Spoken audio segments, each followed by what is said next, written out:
ਸਵਾਗਤ ਹੈ ਜੀ ਤੁਹਾਡਾ ਸਭ ਦਾ ਤੁਹਾਡੇ ਆਪਣੇ ਚੈਨਲ ਪੰਜਾਬ ਨੌਲੇਜ ਹੱਬ ਦੇ ਵਿੱਚ। ਜੇਕਰ ਤੁਸੀਂ ਚੈਨਲ ਤੇ ਨਵੇਂ ਹੋ ਤਾਂ ਚੈਨਲ ਨੂੰ ਸਬਸਕ੍ਰਾਈਬ ਜ਼ਰੂਰ ਕਰ ਲਵੋ ਤੇ ਨਵੀਆਂ ਸਟੱਡੀ ਰਿਲੇਟਡ ਵੀਡੀਓਜ਼ ਦੀ ਅਪਡੇਟਸ ਤੁਹਾਨੂੰ ਟਾਈਮ ਸਿਰ ਮਿਲਦੀ ਰਹੇ ਤਾਂ ਉਸ ਵਾਸਤੇ ਬੈਲ ਆਈਕਨ ਨੂੰ ਦਬਾਉਣਾ ਨਾ ਭੁੱਲੋ। ਅੱਜ ਅਸੀਂ ਕਰਾਂਗੇ Indian polity constitution of India the part 14। ਜਿਵੇਂ कि 13 पार्ट असी पहला कर चुके हैं जिस च असी कॉन्स्टिट्यूशन है जो वो डिटेल च किता है। तो अज असी करांगे पार्ट 14 पार्ट 14वां अज असी करांगे जिस च असी गल करांगे शेड्यूल्स इन इंडियन कॉन्स्टिट्यूशन। भारतीय संविधान विच जो अनुसूचियां ने उन्हां बारे अज असी गल करांगे। सो शुरू करते हैं जी। The constitution of India at the time of adoption had only 8 schedules to which 4 were added later। ਇਹ ਕਹਿ ਰਹੇ ਨੇ ਜੀ ਜਦੋਂ ਕਨਸਟੀਟਿਊਸ਼ਨ ਸੰਵਿਧਾਨ ਭਾਰਤ ਦੇ ਸੰਵਿਧਾਨ ਜਦੋਂ ਸਵੀਕਾਰਿਆ ਗਿਆ ਤਾਂ ਉਸ ਵਿੱਚ ਇਕੱਲੇ ਕਿੰਨੇ ਸ਼ੈਡਿਊਲ ਸੀ? 8 ਸ਼ੈਡਿਊਲ ਸੀ। ਜਿਹੜੇ 4 ਸ਼ੈਡਿਊਲ ਨੇ ਉਹ ਕੀ ਕੀਤੇ ਗਏ ਨੇ ਜੀ ਬਾਅਦ ਵਿੱਚ ਸ਼ਾਮਲ ਕੀਤੇ ਗਏ ਨੇ ਕਨਸਟੀਟਿਊਸ਼ਨ 'ਚ। ਠੀਕ ਹੈ ਜੀ। ਹੁਣ ਦੇਖਦੇ ਹਾਂ ਜੀ ਅਸੀਂ ਫਸਟ ਸ਼ੈਡਿਊਲ ਜੋ ਜਿਸ ਵਿੱਚ ਕੀ ਆਰਟੀਕਲ ਨੰਬਰ 1 ਤੇ 4 ਆਉਂਦੇ ਨੇ। ਠੀਕ ਹੈ ਜੀ। बेसिकली सानू शेड्यूलों बारे पता होना चाहिए जी। एग्जाम च क्वेश्चन इन्हां चो पुछ लए जाते हैं। सो इसे कारण असीं इन्हां नूं डिटेल च कर रहे हैं। फस्ट शेड्यूल च जिहड़ी पहली अनुसूची है उस च साडा आर्टिकल नंबर पहला ते चौथा आंदा है जी। इस च है कि it contains the name of state and union territory. ठीक है जी। पहली अनुसूची विच आंदा है इस विच राज्यां अते केंद्र शासित प्रदेशां दा नाम हुंदा है। ठीक है जी। दूजा पॉइंट इसका है जी territorial jurisdiction of the state is also included. राज का खेतरी अधिकार खेतर भी इस विच शामिल हुंदा है। ठीक है जी। हुण असीं गल करते हैं जी दूजा शेड्यूल। ठीक है जी। पहला शेड्यूल दूजे शेड्यूल च आर्टिकल किहड़े किहड़े आंदे ने जी। दूजी अनुसूची च साडे जिहड़े अनुच्छेद ने ओह किहड़े किहड़े आंदे ने? 59, 65, 75, 97, 125, 148, 158, 164, 186 ਤੇ 221। ਇਹ ਸਾਰੇ अनुच्छेद ने जो ਉਹ ਦੂਜੀ अनुसूची ਵਿੱਚ ਆਉਂਦੇ ਨੇ। ठीक है जी। ਹੁਣ ਦੂਜੀ अनुसूची ਵਿੱਚ ਹੈ कि the provision in relation to allowance, privileges, emoluments of President of India, Governor of Indian State, Speaker of Lok Sabha, Deputy Speaker of Lok Sabha, Chairman of Rajya Sabha, Deputy Chairman of Rajya Sabha, Deputy Speaker of Legislative Assembly of Indian States, Chairman and Deputy Chairman of Legislative Councils of Indian States, Supreme Court Judges, High Court Judges, controller and auditor general. इस which basically हुंदा की है जी भारत दे राष्ट्रपति, भारतीय राज्यां दे राज्यपाल, लोक सभा दे स्पीकर अते लोक सभा दे डिप्टी स्पीकर, राज सभा दे चेयरमैन अते राज सभा दे उप चेयरमैन, भारतीय राज्यां दीयां विधान सभावां दे डिप्टी स्पीकर, चेयरमैन अते विधान सभावां दे डिप्टी चेयरमैन, सुप्रीम कोर्ट दे जज, हाई कोर्ट दे जज, इंडिया के कंट्रोलर अते ऑडिटर जनरल दे भत्ते, सहूलतां अते रकम के संबंध विच। मतलब कि जो भी भत्ते, सहूलतां ते उन्हां नूं रकम जिन्नी भी उन्हां दी तनख्वाह वगैरह दित्ती जांदी है ओह सारी की है जी किस विच मैंशन है? दूजी अनुसूची विच यह सारा कुछ दर्शाया गया। जिन्हें भी ये मैंबर दर्शाए ने उन्हां दे जो भी भत्ते, सहूलतां ते रकम है वह किहड़ी अनुसूची विच दर्शाई गई है जी? दूजी अनुसूची विच सानू इस बारे दस्या गया है। ठीक है। तीजी अनुसूची बारे गल करते हैं जी असीं थर्ड शेड्यूल च जो आर्टिकल आंदे ने ओह आंदे ने जी आर्टिकल नंबर 75, 84, 99, 124, 146, 173, 188 एंड 219। ठीक है जी। ਜਿਹੜੀ ਤੀਜੀ ਅਨੁਸੂਚੀ ਹੈ ਉਸ 'ਚ ਕਿਹੜੇ ਕਿਹੜੇ ਅਨੁਛੇਦ ਆਉਂਦੇ ਨੇ? ਅਨੁਛੇਦ 75, 84, 99, 124, 146, 173, 188 ਤੇ 219 ਇਹ ਅਨੁਛੇਦ ਜਿਹੜੇ ਨੇ ਤੀਜੀ ਸੂਚੀ ਵਿੱਚ ਅਨੁਸੂਚੀ ਵਿੱਚ ਆਉਂਦੇ ਨੇ। ਤੀਜੀ ਅਨੁਸੂਚੀ ਵਿੱਚ ਹੈ ਕੀ ਜੀ? It contains the farm of oath and ਅਫਰਮੇਸ਼ਨਸ। ਠੀਕ ਹੈ ਜੀ, ਇਹ ਬੇਸਿਕਲੀ ਜਿਹੜਾ ਸਹੁੰ ਚੁੱਕ ਸਮਾਗਮ ਹੁੰਦਾ ਹੈ, ਸਹੁੰ ਚੁੱਕ ਹੁੰਦੀ ਹੈ ਜੀ ਅਤੇ ਪੁਸ਼ਟੀਕਰਨ ਹੁੰਦੀ ਹੈ। ਜਦੋਂ ਅਸੀਂ ਕਿਸੇ ਵੀ ਨਵੀਂ ਆਪਣੀ ਜੋਬ ਤੇ ਜੁਆਇਨ ਕਰਦੇ ਹਾਂ ਤਾਂ ਉੱਥੇ ਸਹੁੰ ਚੁਕਾਈ ਜਾਂਦੀ ਹੈ। ਇਸ ਵਿੱਚ ਉਸ ਬਾਰੇ ਦਰਸਾਇਆ ਗਿਆ ਕਿਹਨਾਂ ਦੀ ਸਹੁੰ। ਇਸ ਵਿੱਚ ਸਹੁੰ ਅਤੇ ਪੁਸ਼ਟੀਕਰਨ ਦੇ ਰੂਪ ਹਨ ਭਾਰਤ ਦੇ ਕੇਂਦਰੀ ਮੰਤਰੀ ਦੀ, ਸੰਸਦ ਦੇ ਚੋਣ ਉਮੀਦਵਾਰ ਦੀ, ਸੰਸਦ ਮੈਂਬਰ ਦੀ, ਸੁਪਰੀਮ ਕੋਰਟ ਦੇ ਜੱਜ ਦੀ, ਨਿਯੰਤਰਣ ਅਤੇ ਆਡੀਟਰ ਜਨਰਲ ਦੀ, ਰਾਜ ਮੰਤਰੀ ਦੀ, ਰਾਜ ਵਿਧਾਨ ਸਭਾ ਚੋਣਾਂ ਦੇ ਉਮੀਦਵਾਰ ਦੀ, ਰਾਜ ਦੇ ਵਿਧਾਇਕ ਦੀ ਜਾਂ ਹਾਈ ਕੋਰਟ ਦੇ ਜੱਜ ਦੀ। ਜੋ ਵੀ ਸਹੁੰ ਚੁੱਕ ਸਮਾਗਮ ਜਾਂ ਅਫਰਮੇਸ਼ਨਸ ਹੁੰਦੀਆਂ ਨੇ ਉਹਨਾਂ ਬਾਰੇ ਕਿਸ ਵਿੱਚ ਦਰਸਾਇਆ ਗਿਆ ਜੀ? ਤੀਜੇ ਸ਼ੈਡਿਊਲ ਵਿੱਚ, ਤੀਜੀ ਅਨੁਸੂਚੀ ਵਿੱਚ ਇਸ ਬਾਰੇ ਦਰਸਾਇਆ ਗਿਆ ਹੈ ਜੀ। ਅੱਗੇ ਹੈ ਜੀ ਫੋਰਥ ਸ਼ੈਡਿਊਲ। ਠੀਕ ਹੈ ਜੀ, ਚੌਥਾ ਸ਼ੈਡਿਊਲ ਜਿਸ ਵਿੱਚ ਸਾਡਾ ਅਨੁਛੇਦ 4 ਤੇ 80 ਆਉਂਦਾ ਹੈ ਜੀ। ਠੀਕ ਹੈ ਜੀ, ਫੋਰਥ ਸ਼ੈਡਿਊਲ ਵਿੱਚ ਸਾਡੇ ਆਰਟੀਕਲ ਨੰਬਰ 4 ਐਂਡ 80 ਆਉਂਦੇ ਨੇ। ਇਸ ਵਿੱਚ ਹੁੰਦਾ ਕੀ ਹੈ ਜੀ? It contain the provision in relation to allocation of seats for the states and union territory in Rajya Sabha. ਕਹਿੰਦੇ ਜੀ ਇਸ ਵਿੱਚ ਉਹ ਚੀਜ਼ ਬਾਰੇ ਗੱਲ ਕੀਤੀ ਗਈ ਹੈ ਵੀ ਜਿਸ ਦੁਆਰਾ ਕੀ ਹੁੰਦਾ ਹੈ ਜੀ, ਆਪਣੇ ਰਾਜ ਸਭਾ 'ਚ ਰਾਜਾਂ ਤੇ ਕੇਂਦਰ ਸ਼ਾਸਿਤ ਪ੍ਰਦੇਸ਼ਾਂ ਦੀਆਂ ਸੀਟਾਂ ਦੱਸੀਆਂ ਜਾਂਦੀਆਂ ਨੇ ਵੀ ਕਿਸ ਨੂੰ, ਕਿਸ ਰਾਜ ਨੂੰ ਜਾਂ ਕਿਸ ਕੇਂਦਰ ਸ਼ਾਸਿਤ ਪ੍ਰਦੇਸ਼ ਨੂੰ ਕਿੰਨੀਆਂ ਸੀਟਾਂ ਰਾਜ ਸਭਾ ਵਿੱਚ ਮਿਲਣਗੀਆਂ। ਉਸ ਦੀ ਜੋ ਵੀ ਪ੍ਰੋਵੀਜ਼ਨ ਹੈ ਉਹ ਕਿਹੜੇ ਸ਼ੈਡਿਊਲ ਵਿੱਚ ਦੱਸੀ ਗਈ ਹੈ ਜੀ? ਚੌਥੇ ਸ਼ੈਡਿਊਲ ਵਿੱਚ, ਜਿਸ ਵਿੱਚ ਸਾਡਾ ਅਨੁਛੇਦ 4 ਤੇ 80 ਆਉਂਦੇ ਨੇ। ਠੀਕ ਹੈ ਜੀ,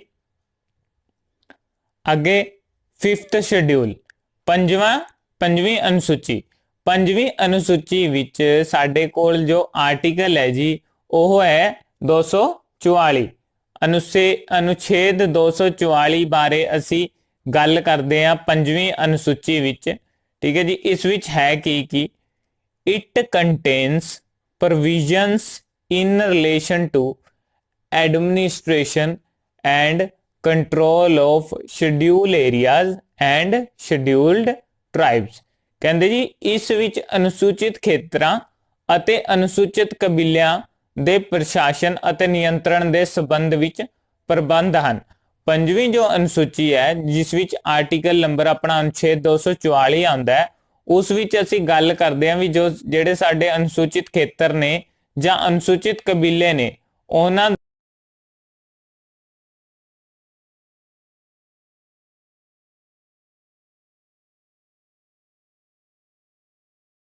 ਸ਼ੈਡਿਊਲ ਵਿੱਚ ਉਹ ਸਾਰੀਆਂ ਦਰਸਾਈਆਂ ਗਈਆਂ ਨੇ।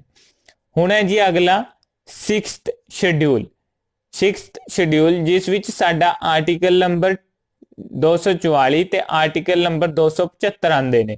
ਠੀਕ ਹੈ ਜੀ, ਛੇਵੀਂ ਅਨੁਸੂਚੀ ਵਿੱਚ ਸਾਡੇ ਅਨੁਛੇਦ 244 ਤੇ ਅਨੁਛੇਦ 275 ਆਉਂਦੇ ਨੇ। ਇਸ ਵਿੱਚ ਹੈਗਾ ਕੀ ਜੀ? ਛੇਵੇਂ ਸ਼ੈਡਿਊਲ ਵਿੱਚ ਕਹਿੰਦਾ ਕੀ ਹੈ? It contains provision in relation to the administration of the tribal areas in the states of Assam, Meghalaya, Tripura and Mizoram। ਇਹ ਕਹਿ ਰਹੇ ਨੇ ਜੀ ਇਸ ਵਿੱਚ ਅਸਾਮ, ਮੇਘਾਲਿਆ, ਤ੍ਰਿਪੁਰਾ ਅਤੇ ਮਿਜ਼ੋਰਮ ਰਾਜਾਂ ਦੇ ਕਬਾਇਲੀ ਇਲਾਕਿਆਂ ਦੇ ਪ੍ਰਸ਼ਾਸਨ ਦੇ ਸੰਬੰਧ ਵਿੱਚ ਪ੍ਰਬੰਧ ਹਨ। ਠੀਕ ਹੈ ਜੀ, ਇਸ ਵਿੱਚ ਕੀ ਕਿਹਾ ਗਿਆ ਜੀ? ਜੋ ਵੀ ਅਸਮ, ਮੇਘਾਲਿਆ, ਤ੍ਰਿਪੁਰਾ ਤੇ ਮਿਜ਼ੋਰਮ ਦੇ ਰਾਜ ਨੇ ਉਹਨਾਂ ਵਿੱਚ ਜਿਹੜੇ ਕਬਾਇਲੀ ਇਲਾਕੇ ਨੇ, ਠੀਕ ਹੈ ਜੀ, ਉਹਨਾਂ ਦੇ ਪ੍ਰਸ਼ਾਸਨ ਦੇ ਸੰਬੰਧ ਵਿੱਚ ਜੋ ਵੀ ਪ੍ਰਬੰਧ ਨੇ, ਜੋ ਵੀ ਚੀਜ਼ਾਂ ਦੱਸੀਆਂ ਗਈਆਂ ਨੇ ਉਹ ਸਾਰੀਆਂ ਕਿਹੜੇ ਸ਼ੈਡਿਊਲ ਵਿੱਚ, ਕਿਹੜੀ ਅਨੁਸੂਚੀ ਵਿੱਚ ਦੱਸੀਆਂ ਗਈਆਂ ਨੇ ਜੀ? ਛੇਵੀਂ ਅਨੁਸੂਚੀ ਵਿੱਚ। ਠੀਕ ਹੈ ਜੀ, ਛੇਵੀਂ ਅਨੁਸੂਚੀ ਵਿੱਚ ਦੱਸੀਆਂ ਗਈਆਂ ਨੇ। ਇਸ ਨੂੰ ਛੇਵੀਂ ਅਨੁਸੂਚੀ ਕਹਾਂਗੇ। ਠੀਕ ਹੈ ਜੀ, ਸ਼ੈਡਿਊਲ ਨੂੰ ਛੇਵੀਂ ਅਨੁਸੂਚੀ ਵਿੱਚ ਸਾਨੂੰ ਉਹ ਸਾਰੀਆਂ ਗੱਲਾਂ ਦੱਸੀਆਂ ਗਈਆਂ ਨੇ। ਅੱਗੇ ਹੈ ਜੀ ਸੱਤਵੀਂ ਅਨੁਸੂਚੀ। ਠੀਕ ਹੈ ਜੀ, ਸੱਤਵੀਂ ਅਨੁਸੂਚੀ ਵਿੱਚ ਸਾਨੂੰ ਕੀ ਦੱਸਿਆ ਗਿਆ? ਸੱਤਵੀਂ ਅਨੁਸੂਚੀ ਵਿੱਚ ਸਾਡਾ ਜੋ ਆਰਟੀਕਲ ਹੈ ਉਹ ਕਿਹੜਾ ਹੈ ਜੀ? 246। ਆਰਟੀਕਲ ਨੰਬਰ 246 ਅਨੁਛੇਦ 246 7वें अनुसूची विच आंदा है। 7वीं अनुसूची कहती की है जी, दिस शेड्यूल, यह अनुसूची deals with the 3 legislative list, यह अनुसूची 3 लैजिस्लेटिव लिस्टां नाल डील करती है, जिसनूं यूनियन, स्टेट ते कॉन्करेंट लिस्ट असी कहते हैं। ठीक है जी, यह कार्यक्रम जां यह अनुसूची, ठीक है जी, अनुसूची कार्यक्रम भी इसी नूं कह जांदे आ। यह अनुसूची 3 विधान सभा दी सूचियां नाल संबंधित है। किहड़ियां-किहड़ियां सूचियां ने? यूनियन, राज सूची अते समकाली सूची। ठीक है जी, 3 लिस्टां हुंदियां ने अपने कोल, यूनियन लिस्ट, स्टेट लिस्ट ते कॉन्करेंट लिस्ट। यह ओही ने, ये 3 किहड़ी अनुसूची विच आंदियां ने? 7वीं अनुसूची विच। जेकर तुहानूं पुछ लेवे कोई भी किहड़ियां यूनियन लिस्ट, स्टेट लिस्ट ते कॉन्करेंट लिस्ट किहड़े शेड्यूल विच आंदियां ने, तां ओह किहड़े शेड्यूल विच आंदियां ने जी? 7वें शेड्यूल विच आंदियां ने। ठीक है जी, आर्टिकल केड़ा 7th शेड्यूल विच आंदा है? तां ओह आर्टिकल है जी 246। अगे है जी 8th schedule. 8th schedule which article है जी 344 एंड आर्टिकल नंबर 351। 8वीं अनुसूची विच अनुच्छेद 344 ते 351 आंदे हैं। ठीक है जी, यह तुसी याद रखना है भी जो 8वां शेड्यूल है, 8वीं अनुसूची है साडी, उस विच आर्टिकल जेड़े अनुच्छेद ने वह 344 ते अनुच्छेद 351 आउंदे हैं। है कि जी, it deals with the 22 official languages recognised by Indian constitution. यह बहुत ज्यादा इंपोर्टेंट है जी, इस चों एग्जाम च जो क्वेश्चन ने वो बहुत बारी पूछे जाते हैं। यह भारतीय संविधान द्वारा मानता प्राप्त 22 सरकारी भाषावां नाल संबंधित है। ठीक है जी, 22 सरकारी भाषावां नाल संबंधित है। जेकर तुहानू एग्जाम च क्वेश्चन पूछ लिया जाता है जी, which schedule deal with the official languages recognised by the Indian constitution, question की पूछा जाऊगा जी, which schedule deals with 22 official languages. ठीक है जी, जेकर तुहानू ये क्वेश्चन पूछ लिया जाता है कि केड़ा शेड्यूल है जो कि 22 ऑफिशियल लैंग्वेजां नाल डील करता है, तो वह शेड्यूल है जी 8th। केड़ा शेड्यूल है जी? वो 8th शेड्यूल है। ते 8वीं अनुसूची है जी जो कि डील करती है अपनी 22 सरकारी भाषावां नाल संबंधित जो कुछ भी हैगा। ठीक है जी, अगे है जी 9th शेड्यूल, 9वीं अनुसूची। 9th शेड्यूल 9वीं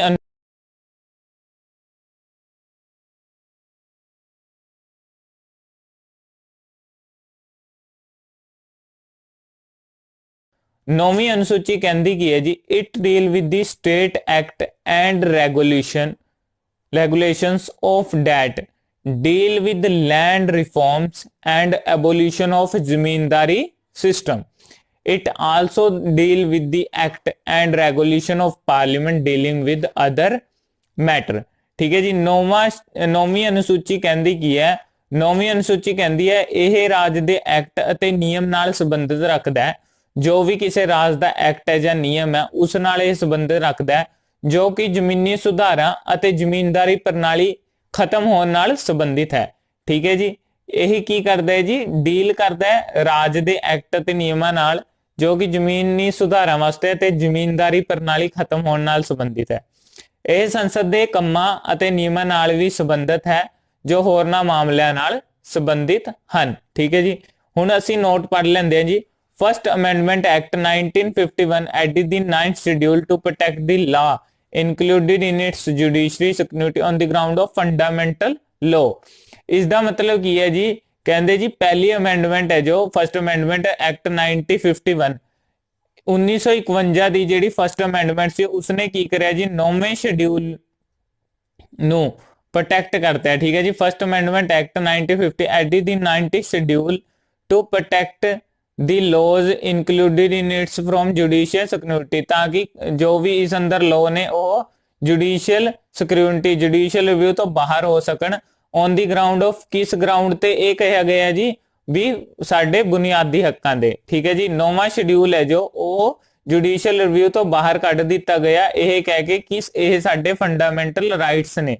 बट 2007 विच जो सुप्रीम कोर्ट है उसने फैसला देता है that the law included in this schedule after April 24 1973 are now open to judicial review. ठीक है जी, अगे गल करते हैं जी 10th शेड्यूल बारे।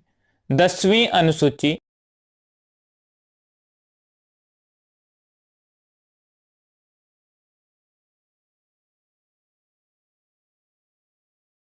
It contains the provision relating to disqualification of the member of parliament and the state legislature on the ground of defection। ठीक है जी, की कह रही है जी, मतलब कि किसी भी संसद या राज विधान सभा के मैंबरां नूं अयोग करारना होवे उस बारे जो कुछ भी है वह किहड़ी सूची विच दस्सिया गया, 10वीं सूची विच दस्सिया गया अनुसूची विच। This schedule was added by 52nd Amendment Act 1985, also known as Anti-Defection Law। यह भी बहुत ज्यादा इंपॉर्टेंट है। पूछ लिया जाता है जी जो 10वीं अनुसूची है वह किस द्वारा शामिल की गई सी? वह शामिल की गई सी जी 52वीं सोध 1985 विच जिहड़ी होई सी उस द्वारा असी की कीता सी 10वां शेड्यूल ऐड कीता सी, जिसनूं होर कह की दिंदे एंटी डिफेक्शन लॉ भी कहा जाता है। ठीक है जी, 10वीं अनुसूची नूं एंटी डिफेक्शन लॉ भी कहा जाता है। इस अनुसूची नूं 1985 दे 52वें शोध एक्ट द्वारा शामिल किया गया सी, जिसनूं एंटी डेफिकेशन लॉ भी कहा जाता है। ठीक है जी, एंटी डिफेक्शन लॉ भी कहा जाता है। 10वीं अनुसूची नूं यह तुसीं याद रखना। ते कदों शामिल की गई सी? 52वीं अमेंडमेंट 1985 राही यह शामिल की गई सी। हुण है जी 11th शेड्यूल, जिस विच 11वीं अनुसूची, जिस विच साडा आर्टिकल नंबर मेंशन है जो वो है जी 243 जी। ठीक है जी, it contains the provisions that specify the power authority and responsibility of panchayat. It has 29 matters. Is which ओह प्रबंधन जो पंचायतां दीयां शक्तियां, अधिकारां अते जिम्मेवारियां नूं दर्शाउंदे हन। ठीक है जी, किहड़े प्रबंधन जी? जो पंचायत दीयां शक्तियां, अधिकारां अते जिम्मेवारियां नूं दर्शाउंदे हन। इस विच 29 मामले हन। ठीक है जी कुल। जेकर तुहानूं पुछ लिया जावे जिहड़ा 11वीं अनुसूची है, ठीक है जी, 11वीं अपनी जिहड़ी अनुसूची है ओह कदों शामिल की गई सी? तां 11वीं जो अनुसूची है This schedule was added by 73rd Amendment Act 1992। यह भी बहुत ज्यादा इंपॉर्टेंट है, यह भी तुसी याद रखना है। जो 11वीं अनुसूची है वह कदों शामिल की गई सी? दी यह अनुसूची 1992 दे 73वें शोध एक्ट द्वारा शामिल की गई सी। This schedule was added by the 73rd Amendment Act of 1992। ठीक है जी, 1973वीं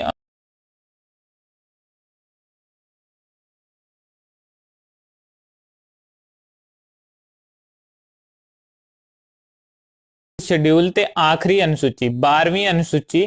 ठीक है जी, 12वीं अनुसूची ते सब तो आखिरी अनुसूची जिस विच साडा आर्टिकल है जो वो 243 डब्ल्यू इंक्लूड हुंदा है। 243 W. It deal with the provision that specifies the power, authority and responsibility of municipalities। ठीक है जी, it has 18 matters। ਇਹ ਉਹਨਾਂ ਵਿਵਸਥਾਵਾਂ ਨਾਲ ਸੰਬੰਧਿਤ ਹੈ ਜੋ ਨਗਰ ਪਾਲਿਕਾਵਾਂ ਦੀਆਂ ਸ਼ਕਤੀਆਂ, ਅਧਿਕਾਰਾਂ ਅਤੇ ਜ਼ਿੰਮੇਵਾਰੀਆਂ ਨੂੰ ਨਿਰਧਾਰਿਤ ਕਰਦੇ ਹਨ। ਠੀਕ ਹੈ ਜੀ, ਕਿਹੜੀਆਂ 12th ਸ਼ਡਿਊਲ 'ਚ ਕੀ ਆਂਦਾ ਹੈ? म्यूनिसिपैलिटी रिस्पॉन्सिबिलिटीज ने, जो पावर्स ने ਜਾਂ ਅਥਾਰਟੀਆਂ ਨੇ ਕਿਹਨਾਂ ਦੀਆਂ? म्यूनिसिपैलिटीज ਦੀਆਂ, ਨਗਰ ਪਾਲਿਕਾਵਾਂ ਦੀਆਂ। ਉਹ ਨੇ ਇਸ ਵਿੱਚ ਟੋਟਲ ਕਿੰਨੇ ਮੈਟਰ ਨੇ? 18 ਮੈਟਰ ਨੇ। ਜੇਕਰ ਤੁਹਾਨੂੰ ਪੁੱਛ ਲਿਆ ਜਾਵੇ 12ਵਾਂ ਸ਼ਡਿਊਲ, 12ਵੀਂ ਅਨੁਸੂਚੀ ਕਦੋਂ ਸ਼ਾਮਿਲ ਕੀਤੀ ਗਈ ਸੀ? ਤਾਂ ਦਿਸ ਸ਼ਡਿਊਲ ਵਾਸ ਐਡਡ ਬਾਈ 74th ਅਮੈਂਡਮੈਂਟ ਐਕਟ 1992।